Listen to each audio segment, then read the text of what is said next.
Chicken biryani আমাদের সবারই প্রিয়। বেসিক্যালি বিরিয়ানিটাই আমাদের সবার প্রিয়।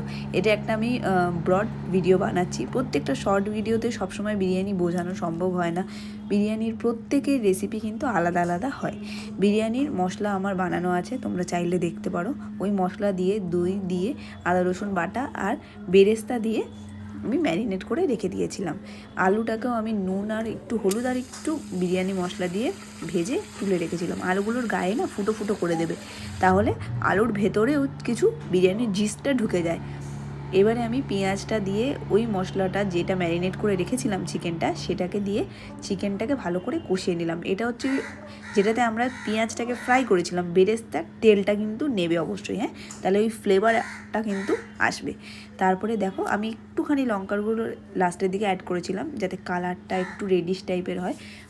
তারপরে কষিয়ে এটাকে বন্ধ করে দিয়েছিলাম। এই যে আমার বিরিয়ানি মশলা, যদি তোমরা চাও আমাকে বলবে, আমি নিশ্চয়ই তোমাদের রেসিপি শেয়ার করব। তারপরে আমি এর মধ্যে যেই বাটিটাতে আমি বানিয়েছিলাম তোমার ওই বিরিয়ানির ম্যারিনেশনটা, সেটাতে আমি দিয়ে দিলাম দুধ, বেরেস্তা, পুদিনা অবশ্যই অ্যাড করবে। মিন্ট লিভসের যে ফ্লেভার, সেটা বিরিয়ানিতে খুব ভালো যায়। তারপরে দিয়ে দিলাম একটু কেওড়া জল, দিয়ে দিলাম বিরিয়ানি মশলা, দিয়ে দেবে সল্ট। তোমাদের কাছে লেবু থাকলে দিতে পারো, আমি লেবু দিইনি। দিয়ে আমি সাইড করে রেখে দিয়েছিলাম। এবার আমি চালটাকে ভিজিয়ে 1 ঘন্টা মতো রেখেছিলাম। এবার জলের মধ্যে নুন আর তেল আর যা যা দেখছো দিয়ে, নুন দিয়ে আমি চালটাকে ফুটতে দিয়েছিলাম। এরপরে আমি দিয়ে দিয়েছিলাম আমার মাটির হাঁড়ি আছে, মাটির হাঁড়িতে দিয়ে দিয়েছিলাম নিচে ঘি। তোমরা নিচে না দিয়ে এটা ওপরেও দিতে পারো, যে যেটা প্রেফার করো। আমি নিচে দিয়েছিলাম। তারপরে চিকেনটা দিয়ে দিয়েছিলাম। তারপরে আমি একটুখানি ক্রিম অ্যাড করব। ক্রিমটা আমি একদম শেষে অ্যাড করেছিলাম। তোমরা চাইলে চিকেনের ওপরেও ক্রিম অ্যাড করতে পারো, আমুলের যে ক্রিমটা পাওয়া যায়। তারপরে এই দেখো চালটা এদিকে বয়েল হচ্ছিলো। তারপরে আমি ক্রিমটা ওপরে অ্যাড করেছিলাম বলে ধনেপাতা আর মিন্ট মিক্স করা ছিল, সেটা আমি ওই চিকেনের উপর দিয়ে দিয়েছি। তোমরাও দিয়ে দেবে। মিন্ট আর ধনেপাতার কিন্তু একটা আলাদা ফ্লেভার হয়, সেটা বিরিয়ানিতে খুব ভালো যায়।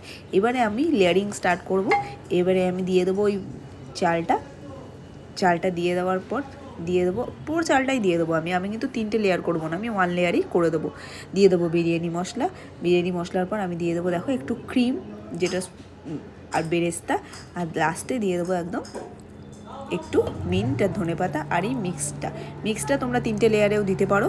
প্রথমে যদি দিতে চাও 3টে লেয়ার ভাগ করে, আমার তো 2 জনের বিরিয়ানি ছিল, তো আমি 3টে লেয়ার করিনি, ওই জন্য একটা লেয়ারেই হয়ে যায়। দিয়ে দিলাম মিন্ট আর ধনেপাতাটা। এরপরে দেখো তোমরা কেমন হয়েছে, দুর্দান্ত খেতে হয়েছিল। পুরোটাই ডিপেন্ড করে একটা বিরিয়ানি মশলার উপর। বাজারের কেনা বিরিয়ানি মশলাতে কিন্তু সেই ফ্লেভার বা টেস্ট থাকে না, যেটা আমরা বাড়িতে বানিয়ে করতে পারি। ঠিক আছে, তো ট্রাই করো অবশ্যই তোমরা। লেন্দি ভিডিও এখন তো কেউ দেখে না, তাও আমি বানালাম। শর্টেও অবশ্যই দেবো, কিন্তু তোমরা এই রেসিপিটা অবশ্যই ট্রাই করো। আর বিরিয়ানি মশলা যদি তোমাদের চাই, তো আমি আলাদা করে রেসিপি বানিয়ে তোমাদের দিয়ে দেবো। বানানোই আছে, আমি আপলোড করে দেবো। কেমন, তোমরা অবশ্যই এটা ট্রাই করো এবং দেখো।